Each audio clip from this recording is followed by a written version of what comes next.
Salam damai sejahtera bagi kita semua. Saya Pendeta Jandri Tumangger akan membawakan ringkasan pelajaran Sekolah Sabat yang berjudul Kesetiaan Tertinggi Beribadah di Zona Perang melalui program Ini Baru Terang.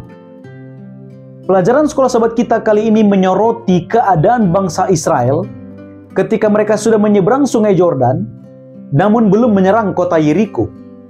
Artinya mereka sudah berada di tanah perjanjian, di zona perang, dan mereka akan menghadapi tantangan-tantangan yang berat.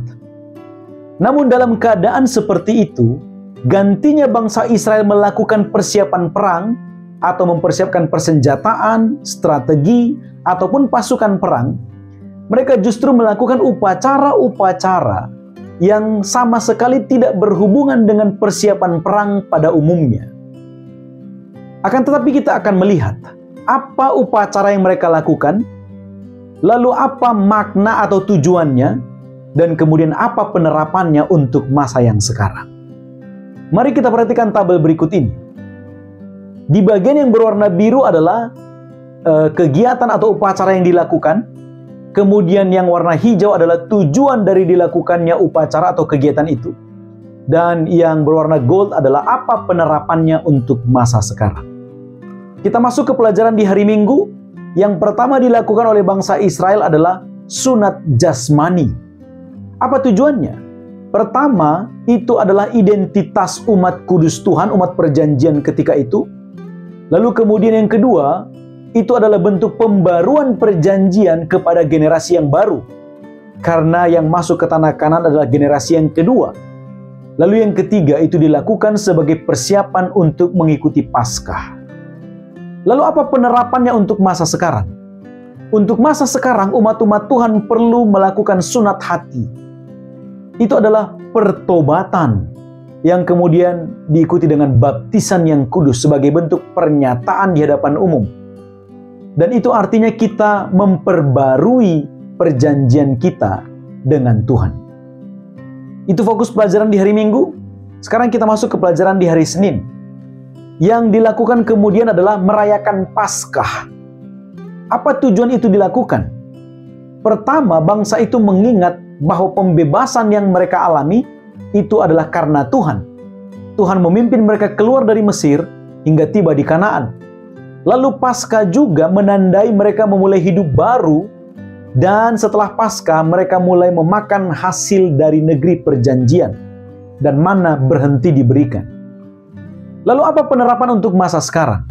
Untuk masa sekarang, umat-umat Tuhan juga dapat mengenang penebusan dan pembebasan yang Tuhan lakukan lewat upacara perjamuan kudus.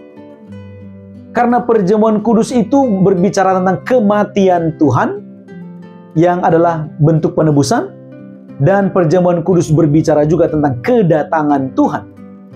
Dan ketika Tuhan datang, kita akan memulai hidup baru bersama dengan Tuhan untuk tinggal dalam kekekalan. Itu fokus pelajaran di hari Senin. Sekarang kita masuk ke pelajaran di hari Selasa. Yang mereka lakukan adalah membangun mezbah. Apa tujuan itu dilakukan? Pertama, bangsa itu mengakui bahwa kemenangan-kemenangan yang mereka peroleh adalah karena Tuhan. Itu sebabnya mereka buat wujud syukur mereka. Lalu kemudian mezbah juga dibangun untuk tempat mereka mempersembahkan korban bagi Tuhan. Lalu kemudian, apa penerapan untuk masa sekarang? Penerapannya adalah umat-umat Tuhan harus menjadikan ibadah atau penyembahan kepada Tuhan sebagai pusat kehidupan di masa sekarang, di dunia ini. Karena dengan menjadikan ibadah atau penyembahan kepada Tuhan sebagai pusat kehidupan, itu akan menolong kita berjalan pada jalan yang Tuhan inginkan untuk kita lalui. Itu fokus pelajaran untuk hari Selasa. Sekarang kita masuk ke pelajaran di hari Rabu. Yang dilakukan oleh bangsa Israel adalah mereka menulis hukum pada batu, dan lalu kemudian membacakan kutub dan juga berkat. Apa tujuan itu dilakukan? Pertama, agar hukum Tuhan menjadi pedoman hidup bagi bangsa Israel di negeri asing, di tanah Kanaan yang baru mereka tempati. Lalu kemudian dengan dibacakannya kutub dan berkat, harapannya itu dapat mengingatkan mereka bahwa akan ada berkat bila mana mereka taat, dan akan ada kutuk bila mana mereka tidak taat. Lalu apa penerapannya untuk masa sekarang?